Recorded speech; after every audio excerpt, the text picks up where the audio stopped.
thank you all for sharing some of your familial situations and such with the pandemic. Yes, it is real. And yes, people are being affected, continue to be affected. So our thoughts are out with all of them.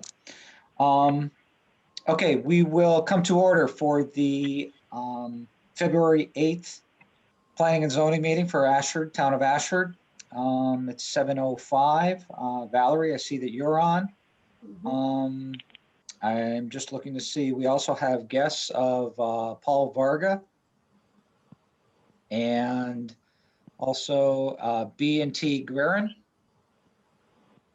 Is that an individual? Is that a couple? Could you just identify yourselves for our Sure. recording It's a couple, secretary? Bobby and Tony Guerin. We live out at Lake Chafee. Thank you very much. Thank you. And let's see, for the seating of alternates, it looks like we are all here except for Nord.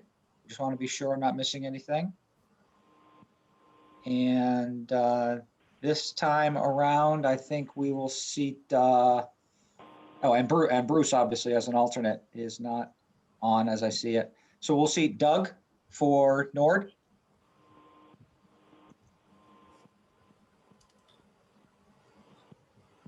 And I think that covers everybody on the screen here identified. And Michael, obviously, as our facilitator. Thank you, Michael. All right, so we'll go to the approval of, we'll go to the review and approval of the minutes from January 11th. Are there any items or issues regarding those minutes? Motion to approve, and I will compliment Valerie / Alex. We've got the most comprehensive minutes that I've seen for a long time. Excellent. Thank you. Thank you for that, Dick. Okay, so we have Dick Williams with a motion to approve. Is there a second? I'll second that. That's Jeff Schillinger. Yep. And all those in favor? Aye. Aye. Aye. Opposed? Abstentions? So moved. Thank you. Okay, we'll open up for public comments. And again, public comments can be open to items either not on the agenda or items that will be discussed in the agenda. There just won't be further discussion on those at this point, but we wish to open it up to the public if there's anything you wish to mention at this point. Jeff, this is Doug Jenny. I got a question on the vote. Sorry, I was double muted for some reason. Oh, It's procedural. I can't remember the specifics. So I was not seated last month, but I was present. Does that mean since I'm seated this month, I can vote on it, or would I be abstaining? on the minutes? The minutes from last month, that's correct. No, you were here for the meeting. So you would vote for, as a seated member, you would vote to approve those minutes. Okay. And you did, correct? Though you were muted? I reviewed it and I'm voting in favor of accepting them, yes. Okay, very good. Thank you. Thank you. So again, any public comment from our guests that are here? Nothing from No, Paul? I have no comments from the Guerins. We're just plugging in to live and learn a little bit. That's all. Okay, very Thank good. you. Thank you. Okay, very good. Thank you. So to that end, I will have a couple of comments regarding the minutes themselves. It all kind of mushes together, but it's on something that I'm going to be seeking to add to the agenda if I can get a motion for that. So we'll talk about that when the time comes under unfinished business. But for right now, we will open up the public hearing portion. And again, the public hearing notice that was placed in the Chronicle, Ashford Planning and Zoning Commission, legal notice of public hearing, Ashford, Connecticut 06278. The Ashford Planning and Zoning Commission will conduct a virtual public hearing on Monday, February 8th, 2021 at 7 p.m. Information on how to join the meeting will be posted on the town's website and commission agenda. Number one, application of P&G Realty LLC, modification of existing special use permit to expand outdoor dining area. 174 Ashford Center Road, AKA the Midway Restaurant, located on map 35, block C, lot 7. At this hearing, public comments will be heard and written communications received. Application materials are available on the town's website and may be reviewed by appointment only by calling the town hall. Michael D'Amato, certified ZEO, zoning enforcement officer, town of Ashford. He's also got some other initials, AICP. Don't want to leave those out, Michael. I know you worked hard for those. So, opening up the public hearing for the, glad I had these in proper order.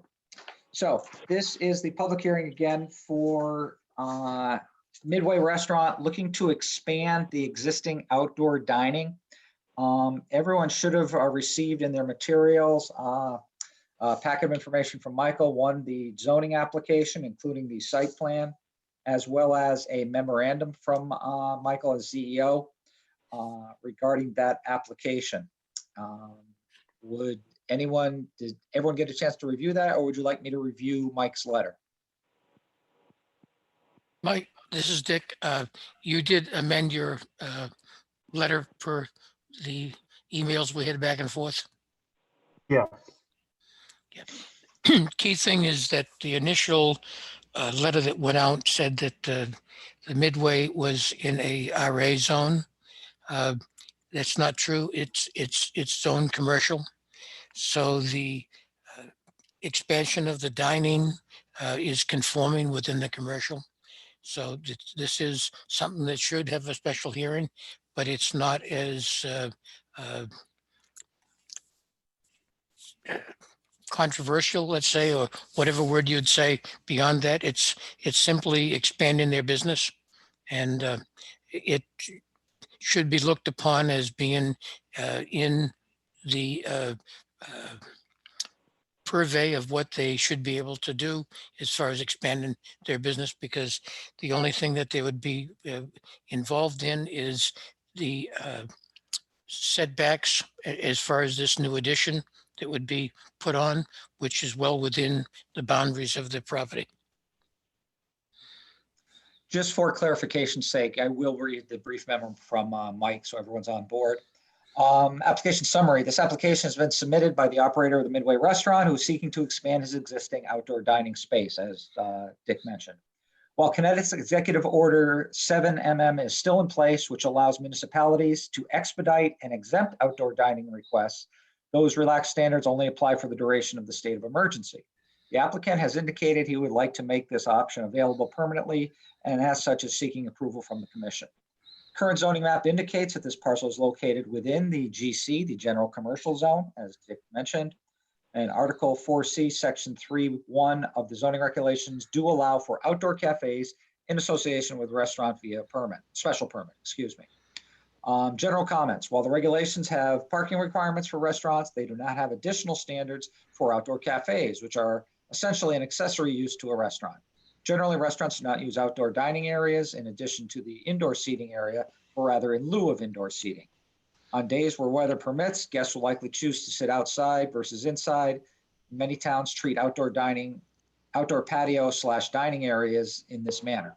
Based on that, the recommendation from the CEO is I do not feel that the additional parking should be required for this outdoor area, but have provided a suggested motion for our consideration to address any ADA accessible parking spaces and parking lot aisle widths. And number two, the land use office has heard from two recipients of the abutters notification mailing. Both were in support of this application. Additionally, an email expressing support has been provided by Michael Gardner, who is an abutting property owner. And Michael's statements were simply that he is in favor of the Midway moving forward with this expansion of their outdoor dining. Modifications and conditions to consider that Michael D'Amato has provided. Any ADA accessible spaces that are to be removed shall be replaced and installed in compliance with the ADA standards set forth in the Connecticut State Building Code. And number two, the current parking lot aisles on the west side of the building shall not be reduced. Okay, so again, most of you have seen the, or or should have seen the site plan as submitted, and all of the setbacks are being met by the expanded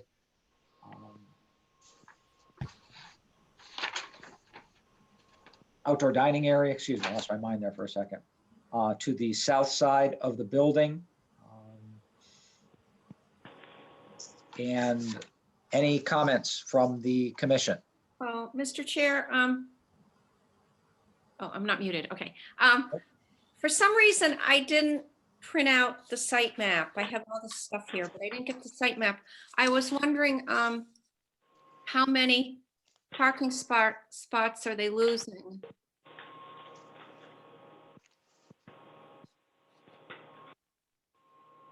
On that side, I'm thinking right now, Michael, do you have a handle on that at all? It looks to be no more than maybe Yeah. four, five, or six. Yeah, I can bring up the site plan, but if you want, I can just share an aerial photo so you can all see it if that would be helpful. Oh yeah, probably, because the site plan is pretty small and doesn't really indicate parking spots. Thank you. Yeah. Yep, one sec. As far as parking at the Midway, they have parking in excess of what would be required right now. They've been holding the car shows there, and the car shows have had in excess of 100 cars parked there. So there is more than adequate parking in the existing. And if you just take the parking that would be in front of this addition, there's probably 6 spaces that would simply be moved back a little bit, to be back a little bit further. Plus, they also own the property adjacent to the Midway. It was zoned commercial and at one point in time was proposed as a strip mall. So they have that additional parcel that could be used for parking. So I think they've got more than enough parking to accommodate the business that they have. If anything, if you look at the parking that they're able to have with all of the restrictions going on right now, they're way under the utilization of what they already have.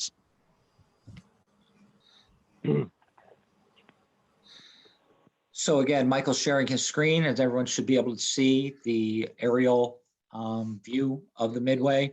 You see those 4 cars that are parked on the side there, right next to each other. That is the approximate area, I believe, where the extended outdoor dining is proposed. So again, it looks to be somewhere in the range of 5 or 6 potentially parking spots there that, as Dick indicated, would likely move back.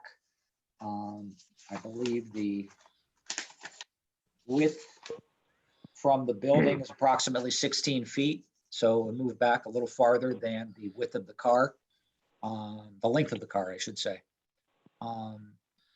to where that new structure would be adjacent to the building. Yeah, and the handicap parking is not there. It is to the left of what we're looking at.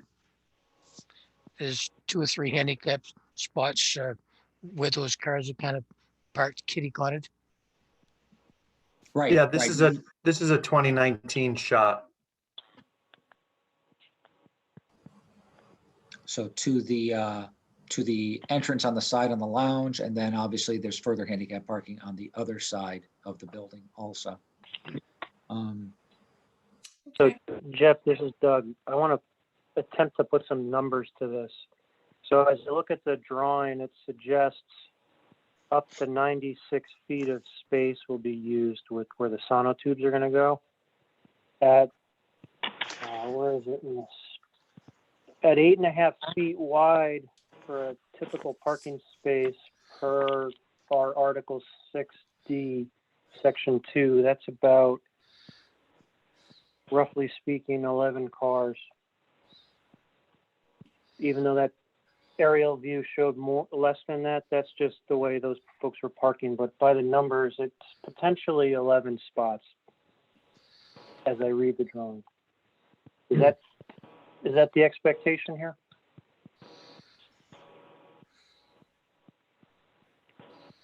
Thank you, Doug. I'm looking at the new photograph that Michael put up. So if you look at the plan, the proposal is to continue from this existing deck area, pull it out, and then bring the section up flush with that the portion of the building that has the awning by the gutter. So there'd still be room for parking along the, as you're looking at this picture, along the right edge of the parking lot. Right. Yeah, Correct. the only parking that would be lost is the spots that are directly up against the building here because, you know, from the corner back. And while it's possible they could do some reconfiguration of parking, like I outlined in my memo, I think it's important to keep the width of the travel aisle as wide as possible for handicap, emergency vehicles, and traffic flow to and fro. So I think if you tried to include spaces, whether they be angled or parallel or standard 90 degree, it would get too narrow. And that's why I tried to kind of outline why I think, you know, this doesn't necessarily generate more parking. And based on the size of the site, I think that there's, I mean, I've never observed a parking issue there, but I guess that's for you folks to decide what you're comfortable with. This is Jerry Dufresne. I've attended several cruise nights at the Midway, and that whole side of the building, on the west side of the building, is where they set up their tents and tables and the DJ, which takes up more than 7-8 cars. And there was never a problem with parking. With all the 100+ vehicles that were in the lot, and there was always plenty of room for people to move around.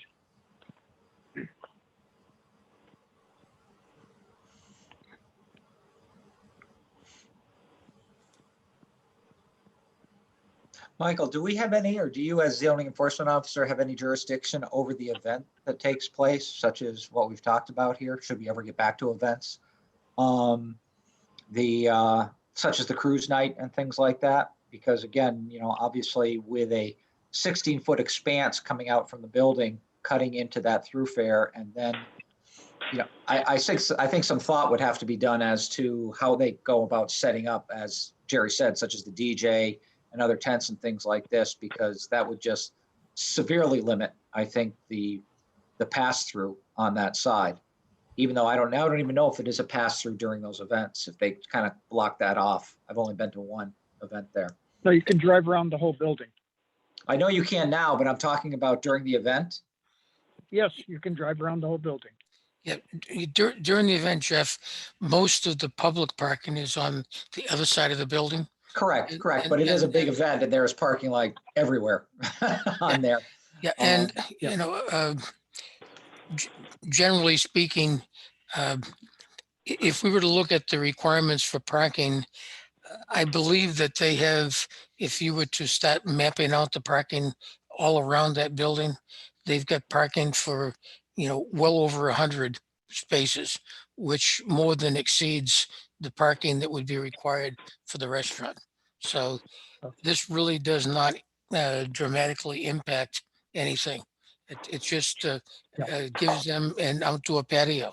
And as far as planning and zoning regulating cruise nights, we have no jurisdiction over that.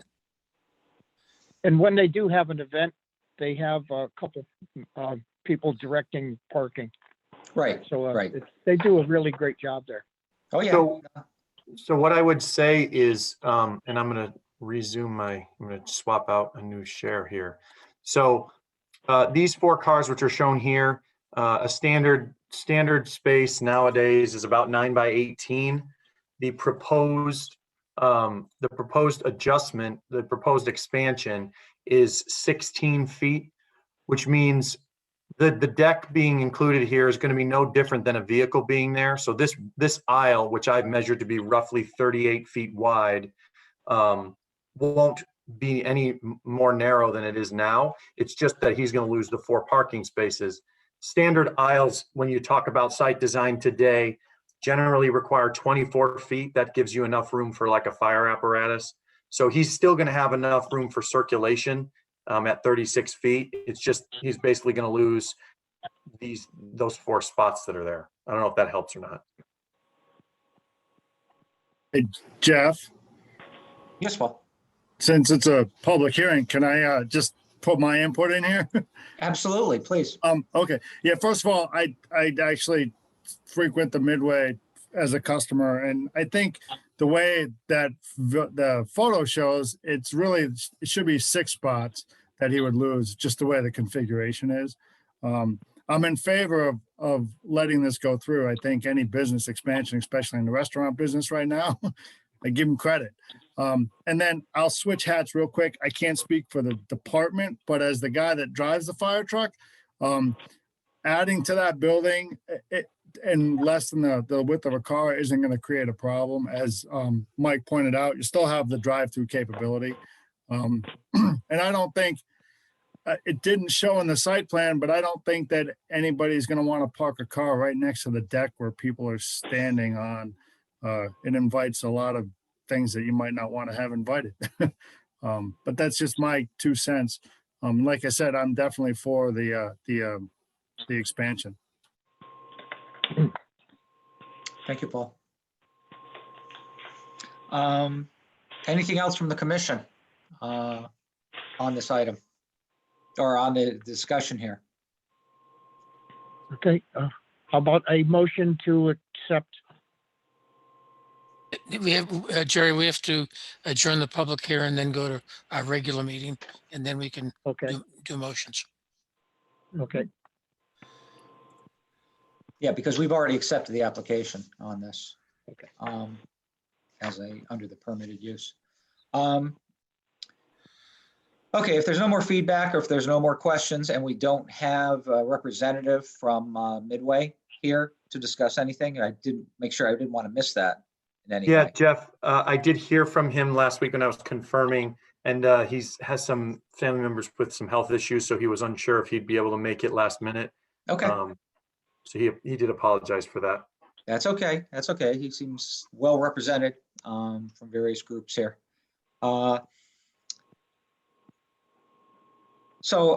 Again, I think we're all in agreement that there's plenty of parking there that offsets even the loss of some space with our parking requirements for as we've gone through with some of the new structures that have come into town.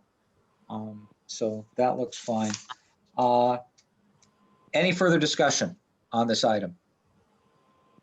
no, No? No. Okay, so being as that's further discussion, we will adjourn from the public hearing at 7:27.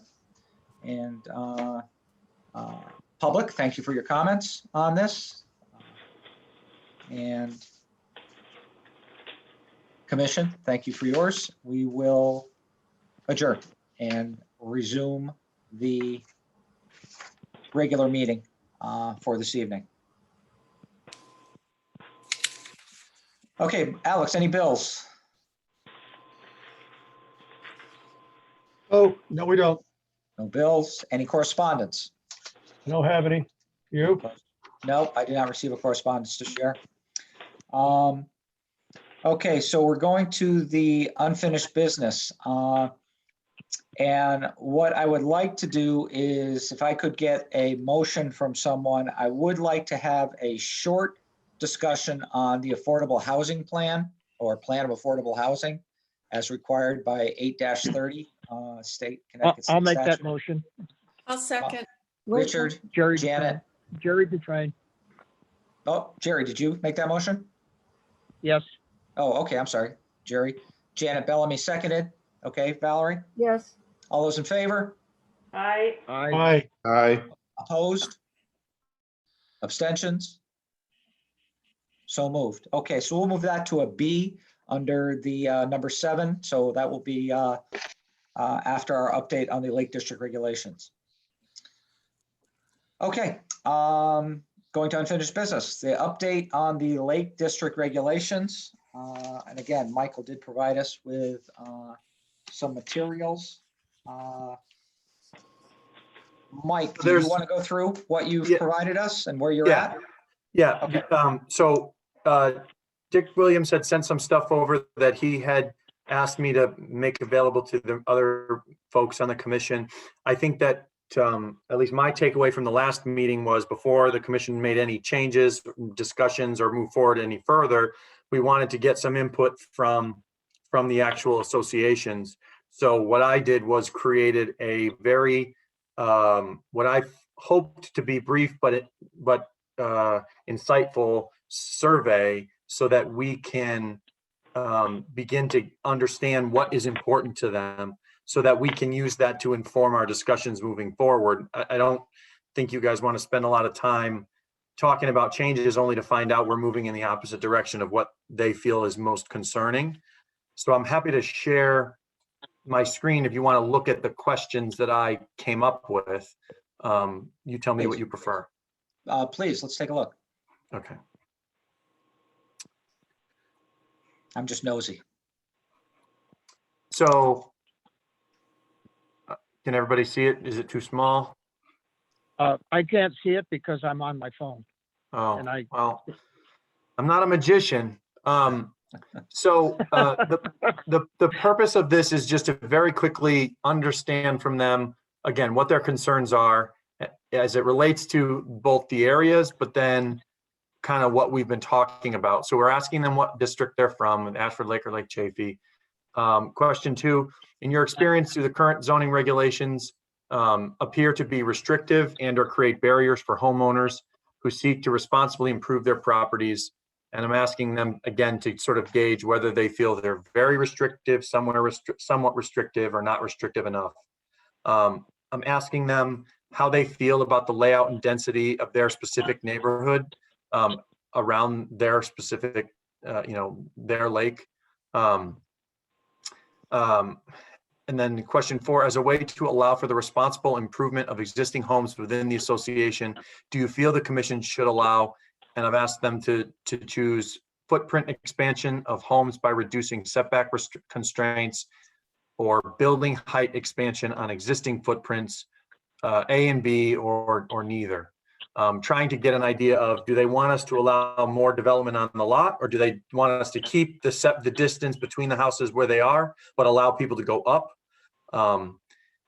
5, how do you feel about the height and number of stories of homes within your association?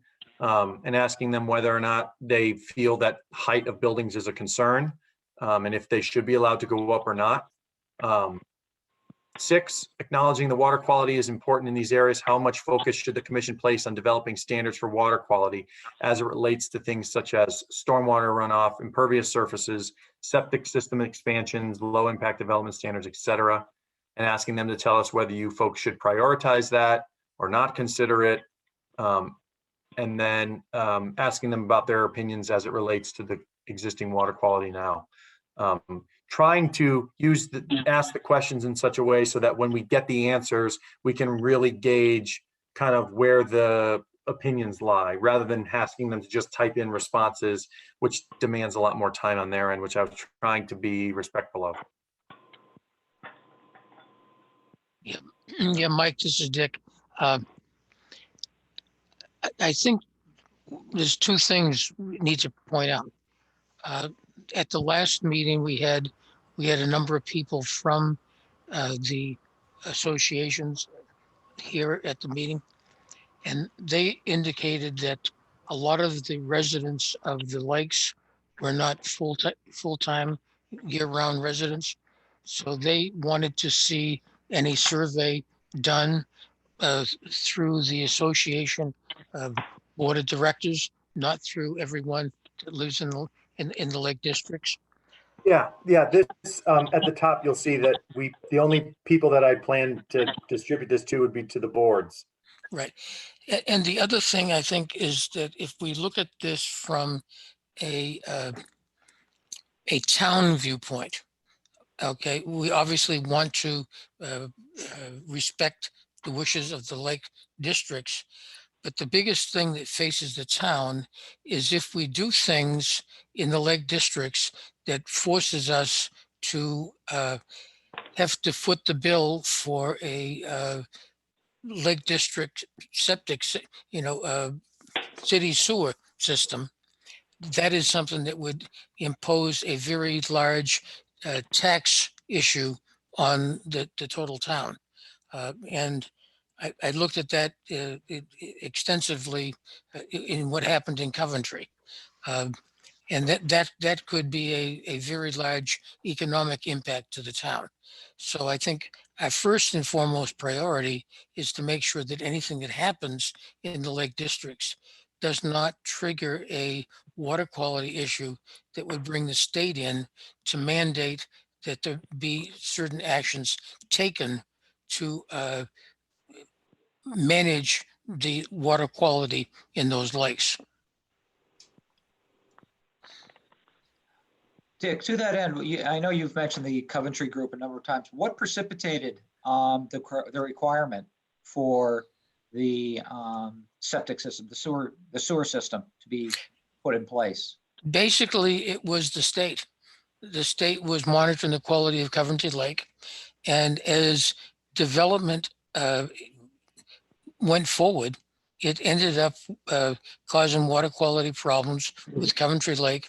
The state stepped in and stated that the Coventry had to put in, city sewers. They still have not done it in all of Coventry Lake. They probably have done it in the areas, maybe 60 to 70%, and they're in the process of adding more to that. I lived in Coventry at the time, and I served on a group that was trying to put the cost of the sewers on the people that lived in the lakes, not on all the residents, because I lived, 10 miles from the lake and didn't use the lake, and I didn't feel I should be paying for the sewers for the lake. Unfortunately, we weren't successful in that, and that ended up in about a $1.5 to 2 mils increase in the tax rate for the town to pay for that. So, I mean, that's the real thing that as a commission for the town, need to look forward, that we're not doing anything that's going to impact the overall economic position of the town. And So was that developed? I'm sorry, go ahead, Janet. Oh, I just wanted to say the lakes do water testing for E. coli twice a year. So I think that high levels might be what triggers the state to come in. And Dick, was that development unchecked? Yeah, that what led was to the happening problems? is people were, and I know this one in particular is a good friend of mine.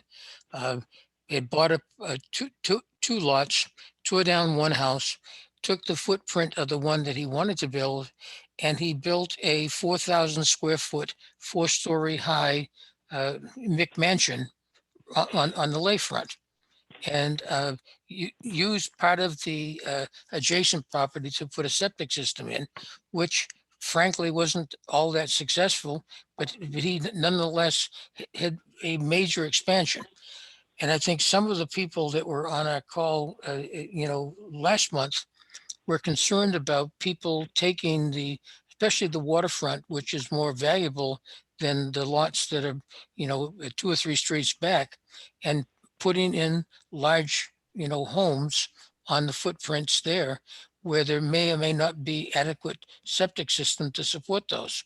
So I think in particular, one of the people that was on the call expressed concern about a house that was built, 3 stories tall on Ference Road, kind of kitty cornered across from the old package store there. And that house was occupying 70% of the footprint of the lot. So things like that, I think are the concern that we should be, mindful of. And I think the expression we had from most of the people that own property on the lake were in support of that. I fully endorse Mike's idea of doing a survey of the boards and get their input before we move unilaterally. But we've got to temper that with the fact that we don't want to trigger a state mandated sewer system for the lakes. I think that that's less of a problem for Ashford Lake than it is for Lake Chaffee.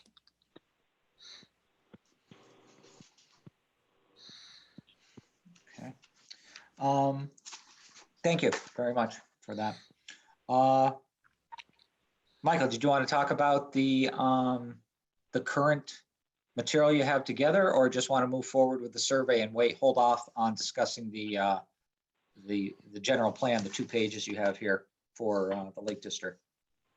Because I know Dick had some of the you've incorporated some of the changes that Dick had mentioned based on his research. Yeah, so I haven't made any adjustments to what I proposed last time, because in my mind, yeah, I think we need to get our heads around what the neighborhoods feel. And, we need to decide if we really want to protect water quality, because that's the major concern. I mean, the whole reason that I brought this up to begin with was due to the fact that we see so many variances granted in that area, and trying to come up with something. I mean, in my mind, I think that folks should be able to add on a screen porch or a small deck. I don't think people should be able to double their bedroom counts.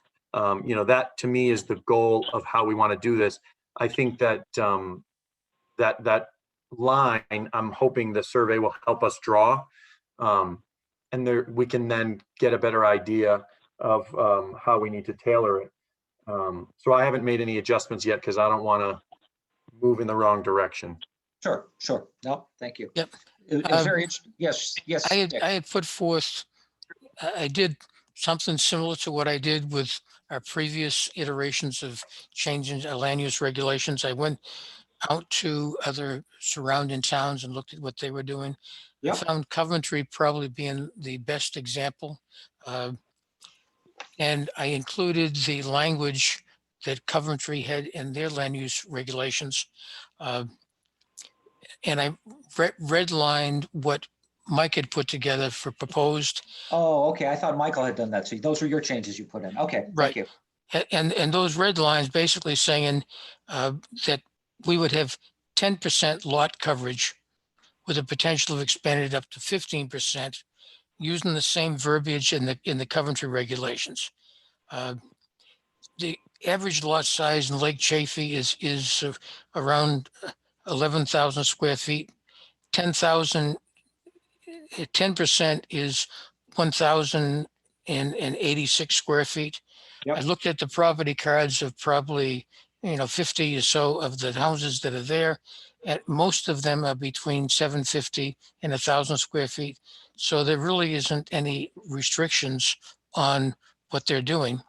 I also spent a couple hours driving around all of the properties on Lake Chaffee. I didn't go over to Ashford Lake simply because I had other things I was involved in. But by and large, I noticed that almost every one of the houses had a shed, and a lot of them had put in garages. And I noticed the building permits for those were just kind of unilaterally permitted. So there's been a lot of additions to those lots that would get pretty darn close to that 10% because of these additional buildings. But I don't think that the 10% rule would really impact things dramatically. I also looked at where some of the larger properties were being remodeled, and thinking of the people that were one street back, there was expressed a concern of someone building a 2, 3, 4-story home and blocking their view of the lake. And I think that is something that will come up with a survey, that people don't want to have someone block the view of the lake. I noticed that Coventry had extended the height to 40 feet. That resulted in the friend of mine that built his McMansion with a lawsuit, and he ended up paying $25,000 in damages to the persons of the view that he blocked. So I think we should limit that height. My 2 cents would be to be limited to 25 feet, but I think we ought to get the input from the boards within the lake districts on what they think that should be. But by and large, I don't think anyone wants someone to build a house that would block their view of the lake, because that's what they're, counting on being able to see. So you can take my red lines of that document as a first pass, and then we can come back and revisit after we do the survey of the boards. Sure, sure. I guess the only question I have on those documents, and again, if I'm just slow, please forgive me. I know you said in here, it says many years, many additions to buildings, mostly one more sheds. The lot size in Ashford Lake is approximately 17,000 square feet. Is that an average lot size? Is that or is that a coverage that we're talking about? No, the average lot size in Ashford Lake is 17,424. So 10% of that is 1,742, which is a pretty good size home. That, keep in mind, that is the footprint of the building. It's not the square footage of the building, because it could be a 1.5-story building. So it still could be like 2,500 square feet building. Okay. So I guess my question is, you have in here adding a lot size to be the same as the RA at 90,000 square feet? Yeah, well, that would be to make us, so we're not grandfathering in, 10,000 square foot lots. We simply make in the regulations, we'd make the lot size the same as the RA.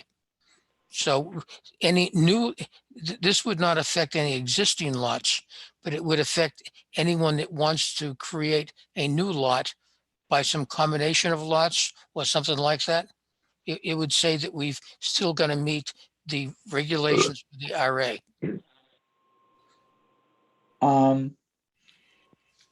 That would effectively stop any new building in the lakes, because I don't think there's any available lots that size. Yeah, that's effectively what, 5, 6 of the current lots Well, put I think, together? I mean, it's If really. we're getting the cart before the horse here, I'm sorry, Michael, I didn't mean to get into the No, weeds too much. I mean, in my mind, we still need to hear from them, but the long and short of it is, there were 2 approved subdivisions. I think a couple of meetings ago, I showed you those 2 maps, and we have dozens and dozens and dozens and dozens and dozens of lots. They're all lots of record. So the goal here is to drop this zone on those to match those subdivisions, which means there is no land that is going to be part of a Lake District zone that was not part of the original subdivision. All of those lots are existing lots of record, and they're building lots now. We can't do anything about that. So Right. Even in my original standards, I didn't talk about new lots, because all the area that I see contained within this new zone has already got lots in it that are small. Does that make sense? Yeah, that's kind of where I was going down too, where, even with what Dick had in here at 17,000, that's, effectively 2 is 34. It's at least 5 lots would have to come together to meet the 90,000 square foot minimum. But is that what you're looking to do, Dick, is to limit the ability of someone to purchase that up and then put something of a much larger size, or just have a much larger area, but only a 10%? Well, in this case, I guess if they had 90,000 square feet, they would have a 9,000 potential for a 9,000 lot coverage. The idea is to make what we have in the entire town applicable to the Lake District in terms of new lots approved. And basically, it would allow all of the existing non-conforming lots to be okay. It just would say you can't aggregate a whole bunch of lots. And we've had this before. There's been several lots in Lake Chaffee where people have said, oh, okay, I'm going to buy up this lot, that lot, and put them all together and try to build a house on all of them. And we've turned down those applications previously. So the one thing that I would say is if someone, and I don't want to, act like we're horse trading here, but if someone has 4 lots that are all 5,000 square feet and they want to combine those lots and they want to build a big house on them, they have the non-conforming right to 4 lots, which are 4 building lots. So if they want to take 4 building lots and make one big building lot, if they meet the requirements of the section, they're protected as a non-conforming lot of record. And in the eyes of the zoning regs, if they're going from 4 lots at 5,000 square feet to 1 lot at 20,000 square feet, that's getting it closer to where we want them to be. So that would be decreasing the nonconformity, and they have that right under the zoning regs. Now they'd have to meet all the setbacks that are established within the district, side yard, front yard, height, blah, blah, blah. But we can't stop people from combining lots, and they've done it. It happens more often than you'd think because it's not a regulated activity through planning and zoning. Yeah, by and large, when I looked at the property cards, and as I said, I looked at, quite a few of them, it seemed like we were approving things without anything ever coming in front of Planning and Zoning Commission. It was just approving them on the building officials. And frankly, that is kind of, it's opening the door up to things that could happen that would not be good long-term. So I think that we want to make sure anything that is going to be approved in the future would come up as requiring a special permit to the Planning and Zoning Commission, not just a sign off on the building official. And, I don't believe we should be, doing things against building a deck. A deck, by and large, is not an increase of the impervious zone, but putting on an addition is definitely a increase. Putting on a paved large driveway is increasing the impervious. So things like that should come in front of the Planning and Zoning Commission, not just approved automatically by the building official.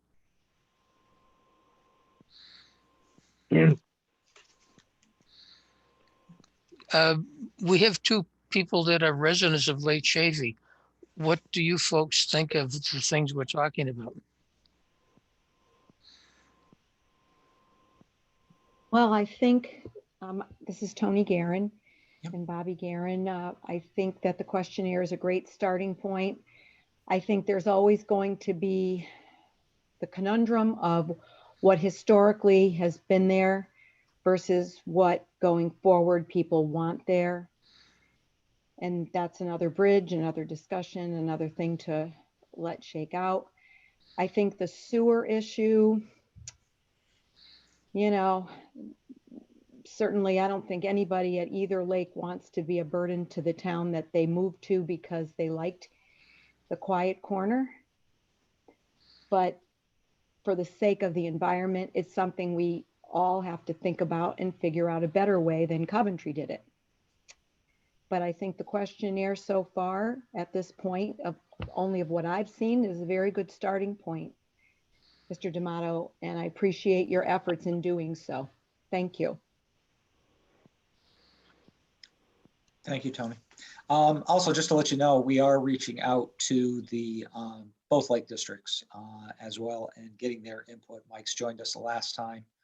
And, our intent is not do this in a vacuum. Oh, absolutely. Mike we shared need- that.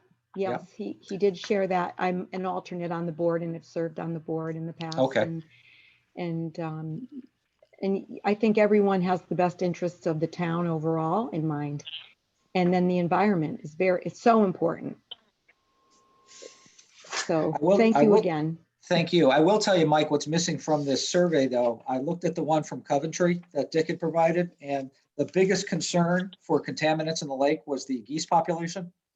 Uh, it just struck me, it wasn't impervious areas, it wasn't runoff, it wasn't anything like that. It was geese waste. So maybe you need to adjust it. I'm just kidding. That's a constant battle. I kind of figured that, considering it was like, I don't know, it was the single largest percentage response out of all the survey questions on anything. That was the one that like garnered the most, the highest level of response. So, okay. I have a question for Mike. At our last meeting, we had brought up looking into something about retaining walls. And did you have a chance to talk with inland wetlands about that? So I have not had a chance to talk to him. The ones I have not seen him in the building since our last meeting. I think that he has something going on personally and hasn't been in.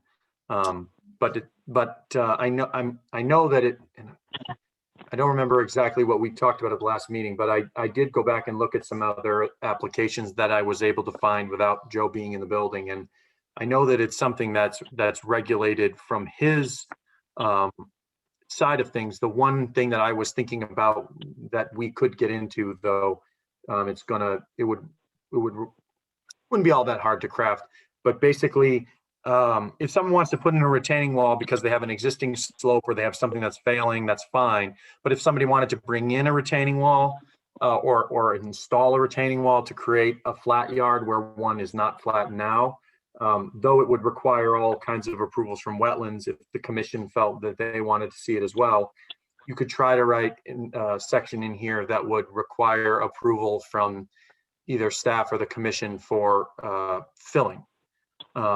And so because they're bringing in a certain volume of fill, whatever that threshold would be, if it was more than that, it would require a permit, and we would want to make sure that the grades were done. It's a bit duplicative because it's all going to be required through wetlands as well, but it's something we can think about including if that is important.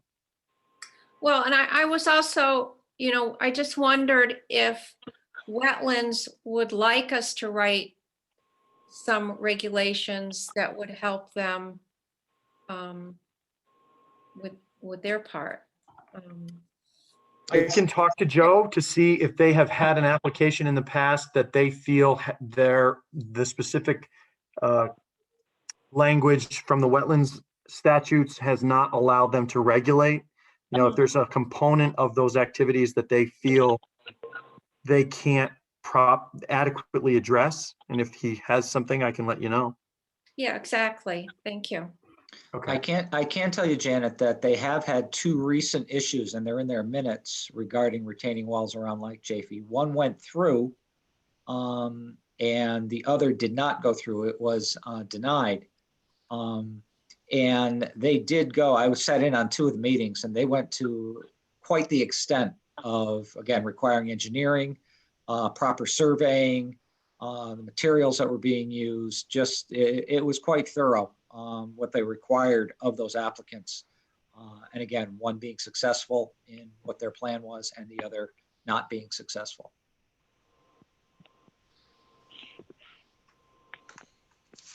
So, okay. Michael, anything else about the Lake District you want to share here? No, so if you want, what I'll do is reach out and get this distributed so that we can start. I'll flip it into a survey format and then distribute it to the boards of the associations, if that's what you want me to do next.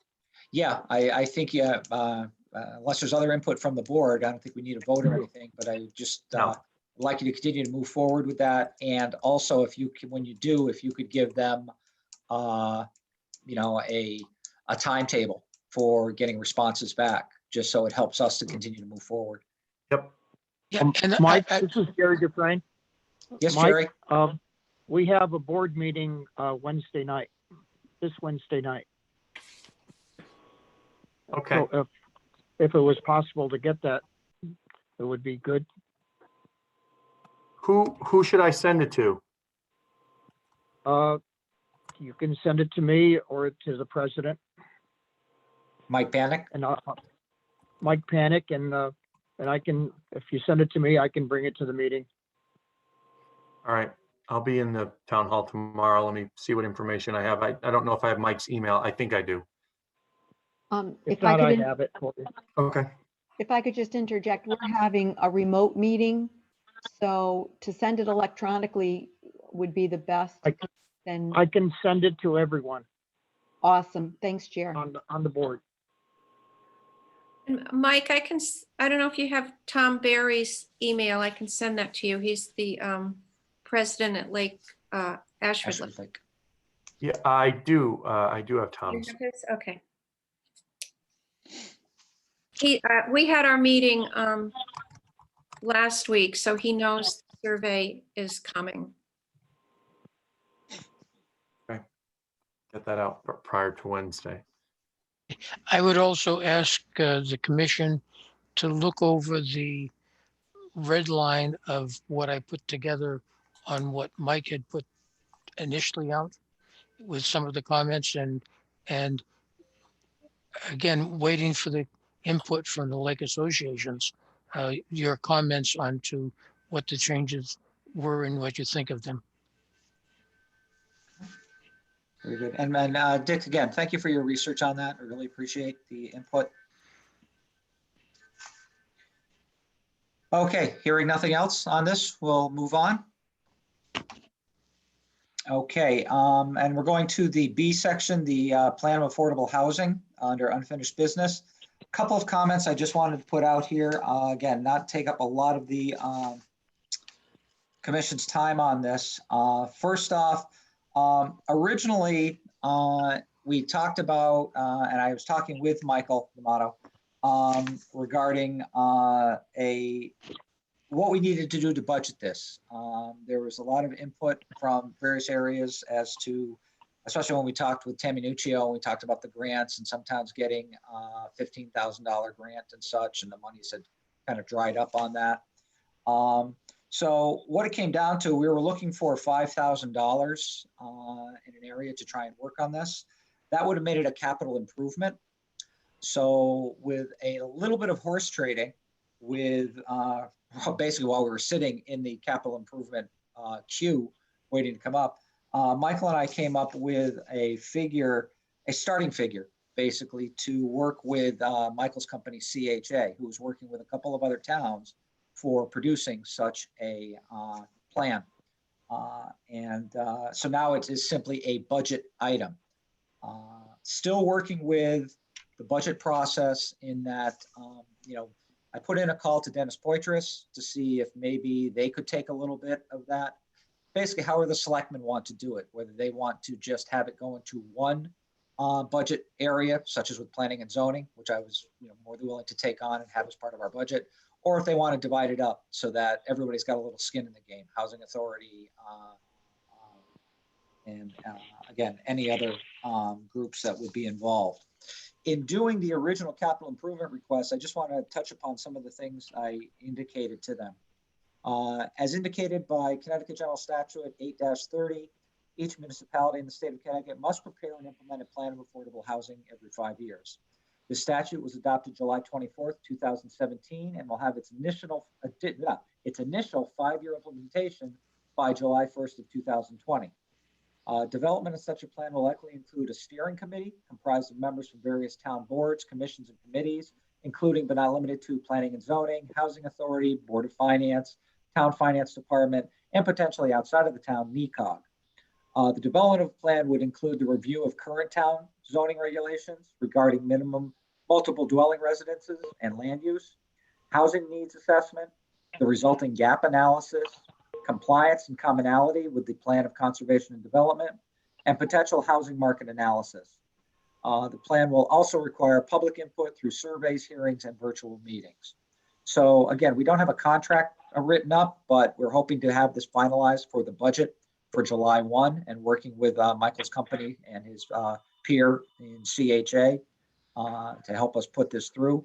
I'm proposing that we will probably develop a subcommittee to this effect also to work more closely with Michael and also be able to move forward and report back as opposed to just monthly meetings that might put us a bit behind the 8 ball.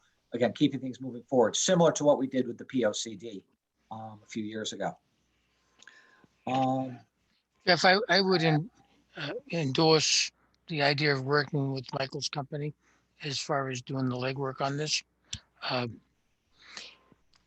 I'm very, reticent towards involving NECOG in a leadership role on this. And I'm saying this publicly because there seems to have been in the past a strong pre-litigation towards going forward on more, low income housing from NECOG. I think we need to do a balanced approach, but I think we need to have a plan for sure. Most of the apartments that have been built in the town were built well before there were any multifamily dwelling regulations. We do not have at present any regulations that deal with multifamily housing. I think we need to come up with regulations that deal with that, and that should come from planning and zoning. It can have inputs from the other town entities for sure, but I think that planning and zoning should take the lead. I sent out a link to you and Alex and Mike. Share it with everyone about the organization called Desegregate CT. Read through what they are trying to do. And my read on that is this is the first step of the state. They would like the state to take over all of the planning and zoning activities totally. And Richard, Dick, right now, but you are projecting right now. You're really not dealing in any kind of a fact or anything that you're putting out there, unless you've heard this from someone, because even Tammy Nuccio, with our previous meeting that we met with her, didn't say there was anything on the board for that she was aware of in the legislature. No, there's nothing on the legislature, but if you read through their website, what is on there is leading towards that. So I think having us be proactive on that and put forth what we do as planning and zoning is going to help preclude an act to trying to have the state take over planning and zoning. There's no legislation proposed at present, but there is a movement with this Desegregate CT organization proposing to do that. Simply read their positions on their website, and it's very plain. And I encourage, I think that a lot of the focus is on also on some of the towns in Fairfield and out in Western Connecticut where people can't afford, who work there can't afford to live there. The lower paid workers, and the zoning regs are very restrictive. It's been in the news. But so I think they have a stick there to try and encourage all towns to work on it. But I agree that we need to do it, and we certainly don't want the state to be telling us what to do.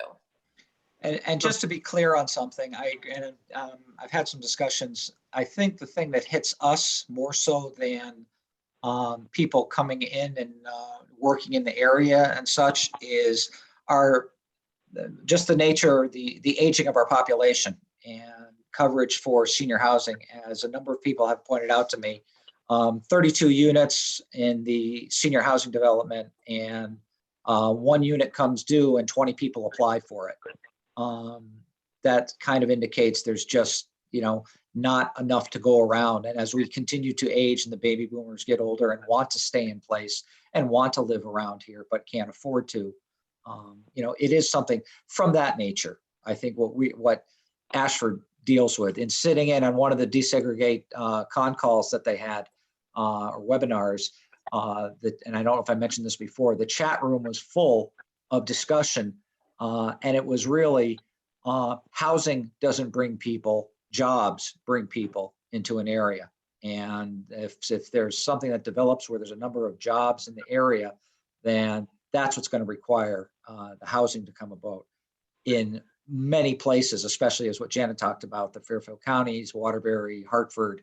But the more east you go, when you look at some of the maps and things like that, that they indicate density and effective housing, you can see you get past Hartford and it just does not have the density or the requirements that they're looking for right now.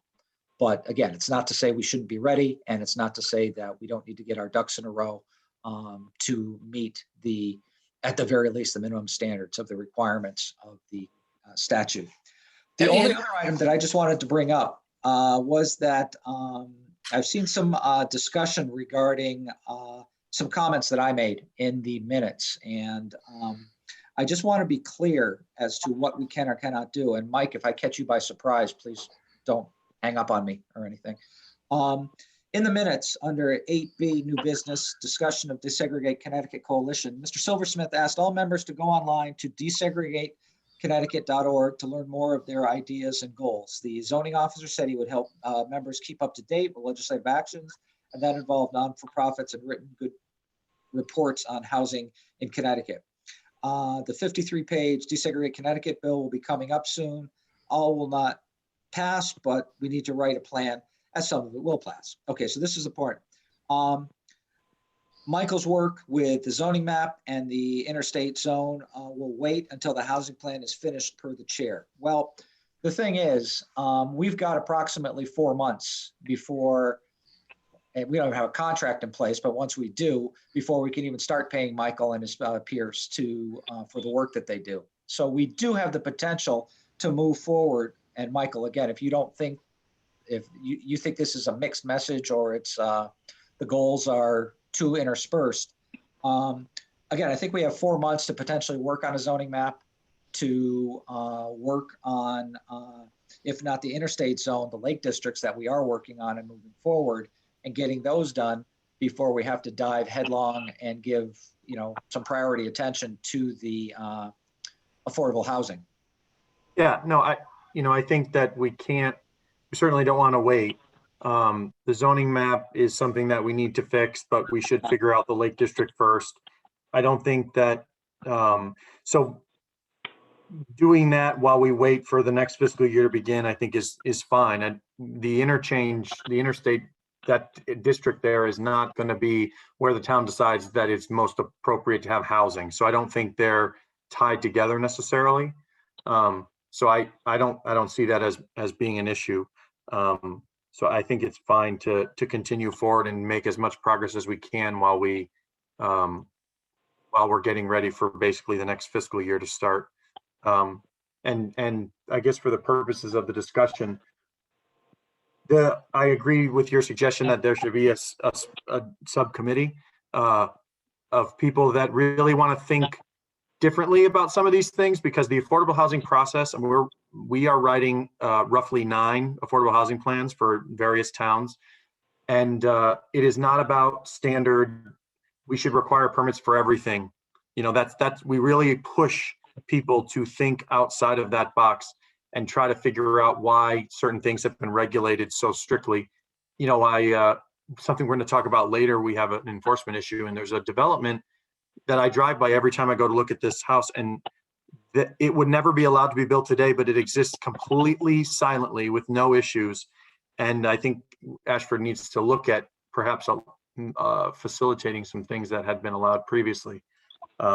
So the only other thing I will tell you is I was involved in the revisions to the Desegregate CT bill.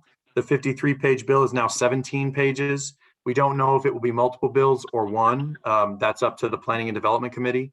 But I have had multiple phone calls, and we've issued multiple revisions to that bill. And I have reviewed it particularly with small towns, but also from a zoning enforcement perspective. I mean, that was my role on that, in that process. in Connecticut, the legislature and state statute delegates zoning authority to towns. We're known as a home rule state. So, you know, there's going to be a lot of mountains they'd have to climb before they could even consider trying to mandate things at this, you know, sort of across the board for towns. But there are some criteria within the bill that they are suggesting be dealt with in a uniform manner. And as soon as they make the bill, as soon as the bill gets published, I'm happy to share it. It's just not been submitted yet finally, but we should have that in the next 7 days, I would imagine. I would encourage all of the commission, simply go Google desegregate CT, and you can read what their goals and who's on that and what they want to do. And as Jeff has indicated, there are numerous webinars where they are talking about what they want to do. One of the things that struck me, it was the number of people that are part of this that have absolutely no connection to Connecticut. This seems to be an almost national thing, and this is just the Connecticut version of it. One of the persons that says he's a resident of Tolland, his LinkedIn page says he lives in Berkeley, California. So, I mean, I'm very skeptical of this group. You sound like a homer there, Richard. You know, if it's not from Connecticut, it's no good. Is that not? I'm just teasing. I'm just kidding. No, but I'm very much a proponent of local control of zoning. And I think that we should be proactive. And I think doing this plan is being proactive. But I don't think we should underestimate the potential influence of this group. And I think everyone on the commission should simply go to their website and read what's on there. It'll give you a indication of what their goals are. They talk in great length about the existing statutes and what they think are right and wrong about those statutes. I don't think they have the ability right now to override those statutes, and hopefully the legislature is not going to allow that to happen. But I think doing this plan is in our interest. I would like to, endorse what Tammy had opened, if she can find some funding that will help pay for that. At the same time, I think we can walk and chew gum at the same time. We can work on the zoning map. We can work on exit 72, and we can work on the lake districts. All of those things are all doable. And I would not want to put those on hold at all. And I think that's what we identified. Again, the ability, the plan that will, at least for the first 4 months, is not all encompassing. And even when the time comes to work with Michael, I think we'll have a lot of our early preliminary legwork done. We'll have our committee put together. We'll hit the ground running, but it will not be the be all and end all. It won't be the only thing that we're working on, obviously. Yeah. And I think if I didn't say it before, I think planning and zoning should take the leadership. We can bring the other commissions involved, but planning and zoning should take the leadership on the affordable housing study. Okay. Thank you. And thank you for allowing that to be added to the agenda as a group. I appreciate it. Any other comments from anyone? Okay. I guess moving on to new business. We'll discuss, hopefully it'll be brief, the application we received for 174 Ashford Midway Restaurant, application to expand the existing outdoor seating. Any discussion regarding the application beyond what we've just discussed at the hearing? I move we accept it. Whoa. Second. Second from Alex? Not the second. No, you have to approve the application, not accept it. Oh, Yes. Reword it. I motion we approve the application. Approve the application. Is there a second? I'll second. I'll second, Jerry Dufresne. The only thing that I would put in there is whether or not you want to consider the two conditions that I suggested in my memo. Would that be with the approval of the application or the acceptance of the application or approval of the application? I That'd be just the didn't want to get, I didn't want to get in the middle of a motion after the fact, so I was just Okay. trying to get in beforehand. Okay, Sorry. so all in favor of accepting the application? Aye. Aye. Those opposed? Abstentions? So moved. Okay, so now that we have accepted the application, we can discuss its, I mean, we can move forward and discuss its approval if you wish to. Any discussion? Jeff, I think we've talked it up and down. I think so too. Mo- I have a motion to- approve. Do I have a motion to approve, and that emotion? Motion to approve. That motion would also include contingent upon the requirements of ADA accessible spaces that are removed shall be replaced and installed in compliance with ADA standards, and the current parking lot aisles on the west side of the building shall not be reduced. So moved. So moved from Jerry. Is there a second? I'll second that. We'll go with Jeff Schillinger seconding that. All those in favor? Aye. Aye. Aye. Aye. Opposed? Abstentions? So moved. Valerie, do you Wait, have no, those I- two modifications? I didn't get that. Okay, the two modifications. No, I can Oh. get that from Mike's report online, right? Oh, Yeah. okay, But it was Mr. Dufresne that moved? No, that's Correct. Dufresne. Dufresne. Okay, and Jeff Schillinger, who seconded. okay. All right. Okay, thank you for stopping us. We want it right. Thank you. Okay, so that's been moved forward. Item B, as I understand from Michael, has been removed from the agenda. The 348 Ference Road has asked to be removed, doing something else. So we can move on from that. Could we ask what it was and why it was removed? Not an issue. I don't think we really need to get into it. When he's ready to come back to us, if he's ready to come back to us, we can deal with it. But for right now, there's no issue to deal with. Okay.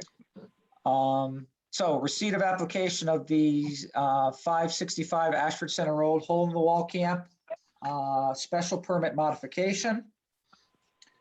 Those of you that were able to take a look at it, what the camp is requesting is, let's see here.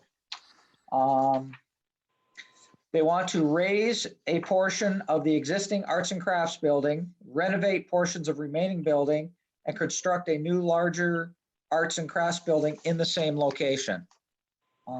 As part of the application and the applicant, there's really nothing abutting because the applicant owns all the land within 200 feet of the subject parcel, which can be seen on the overall site map in the land use office. Michael, was there anything else they wish to offer up since they're not in attendance?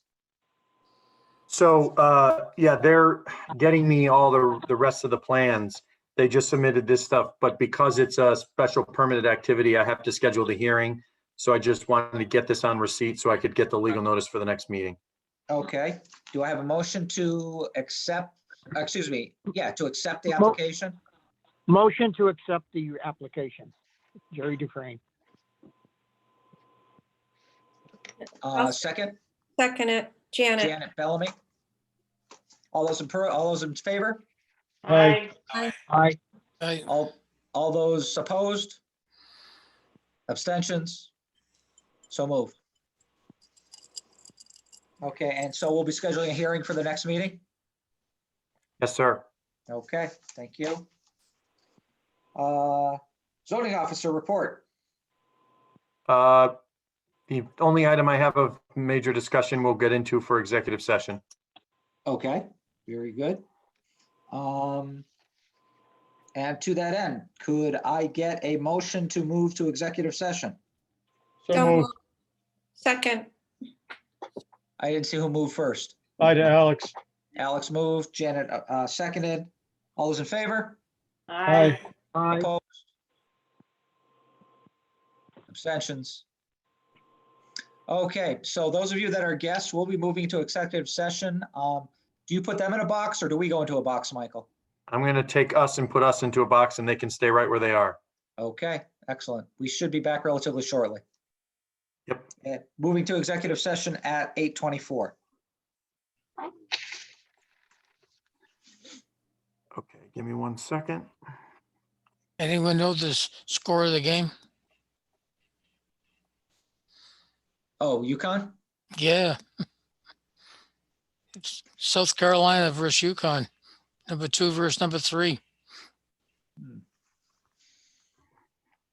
I don't. Okay, you all should be able to click join and it'll, Join.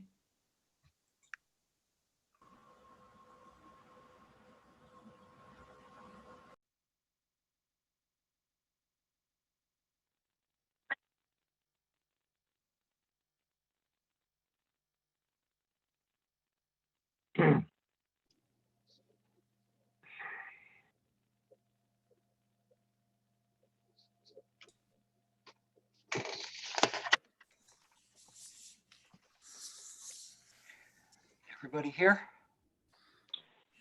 Yes, I'm here. Okay. All right. We have come back together for our last item, which is adjournment. Motion to adjourn. Motion to adjourn from Jerry. Yeah, Jeff, I would ask one more thing. I was surprised to read of a massive apartment complex being proposed for Tolland, and they're having a public hearing on that tonight. And I sent a link to the proposal to Alex and Jeff and Mike, and share it with the whole commission. But it's basically a very, very large apartment complex being proposed for the area behind the Big Y in Tolland. I don't know how many units would be there, but 243. yeah, a lot. Yeah. So that's the kind of thing that is one town over from us. So In a town of 15,000 people. yeah, which is 3 times the size of our town. Right, right. In a commercial area, in a shopping area and such like that. I don't know its designation when it comes to, if you're alluding to affordable housing or whatever, I have no idea what its designation is at this point. Maybe we can take a look at their minutes following their public hearing this evening. Yeah, I would say that we should follow that, just so we are aware of what's going on that could affect us relative to this, desegregate CT. I can tell you, if they're going to use the same driveway to get up there from Big Y, then it's going to be impossible to get in there. It is the same driveway. Actually, it is the same road going in. I thought so. That's what I thought. As long as they let me use the pool, that's fine. Yeah. No, thank you very much, Dick, for bringing that up. Appreciate it. And yeah, we'll take a look at the minutes and maybe have some further discussion on that. I can certainly keep you posted. There's sewer and water over there, so it facilitates a heck of a lot of development, which we obviously don't have access to. And it's being proposed by the Santinis, which build pretty high-end stuff out in Ellington. So I don't think we're looking at affordable housing, but I provide some support to Tolland, so I'll keep you posted. Great. Thank you, Michael. All right, so I think we got moving from Jerry and a second from Janet, I believe, for adjournment. Is that what I saw? Yep. Backtracking? Yep. And all in favor? Amen. Aye. Hi. Thank you all for your attention. Thank you for your time. We're greatly